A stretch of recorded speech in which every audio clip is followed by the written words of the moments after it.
नमस्कार सर. नमस्ते जी, बोला. सर, नियमितपणे संबंध ठेवल्याने शरीराच्या रोगप्रतिकारक शक्ती किंवा इम्युनिटीसाठी काही फायदा होतो का? वा वा, खूप खूप सुंदर प्रश्न तुम्ही विचारला. तुमचं वय सांगा मला. 52. 52. बघा, सर्वांच्या मनात हा प्रश्न आहे. म्हणजे आपण ॲक्टिव्हिटी करून बस आपल्याला वाटतं की आता काम संपलं, मूल झालं काम, असं नसतं. इम्युनिटी काय असतं त्याबद्दल नक्कीच सांगा. तुम्ही खूप छान प्रश्न विचारला.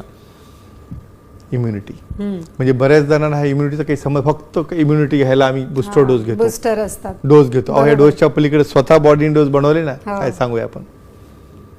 IgG, IgA आणि IgM म्हणजे हे इम्युनोग्लोबिलिन असतात. हे इम्युनोग्लोबिलिन बॉडीमध्ये एन्डॉर्फिन्स तयार झाल्यानंतर त्या ठिकाणी एक प्रतिकारशक्ती, व्हाईट ब्लड सेल वाढवतात. काय करतात ह्या व्हाईट ब्लड सेल? ह्या व्हाईट ब्लड सेल काही व्हायरसेस आहेत, बॅक्टेरिया आहेत, सरफेस लेवललाच त्याला संपवतात.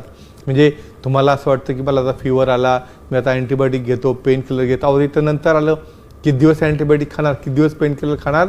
स्वतःमधल्या पेशी, स्वतःमधले हे इम्युनोग्लोबुलिन्स ॲक्टिव्ह होणं आवश्यक असतं आणि हे इम्युनोग्लोबुलिन्स तुम्हाला शेवटपर्यंत अतिशय निरोगी ठेवतात.